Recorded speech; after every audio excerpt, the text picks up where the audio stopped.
আসসালামু আলাইকুম। চলে এলাম আমার ইফতারির জন্য কি রেডি করলাম সবার সাথে শেয়ার করতে। এখানে আমি সব রকম ফ্রুটস নিয়ে নিয়েছি, একটু সল্ট দিয়ে দিলাম, আর হচ্ছে গিয়ে একটু ব্ল্যাক পেপার।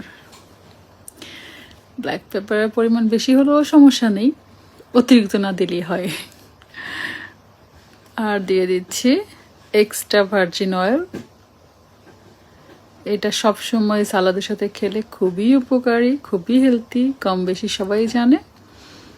তো আমি দিয়ে দিলাম একটু অয়েল, অল্প একটু সালাদ, এক মুঠোর মতো, মানে শুধু আমার জন্য করলাম আর কি। তো এইটা ভালো করে একটু মেখে নিচ্ছি। ভালো করে একটু মেখে নিয়ে নাড়াচাড়া করে, কেউ চাইলে দই অ্যাড করতে পারে, কিন্তু আমি দইটা এমনি ব্লেন্ড করে খেয়ে নেই, ভাল লাগে। আমি ফোর্সের সাথে দইটা অ্যাড করি না। আর থোড়া দিয়ে দিলাম অনিয়ন কুচি। এইভাবে করে ভালো করে মিক্স করে এটা রেখে দিচ্ছি।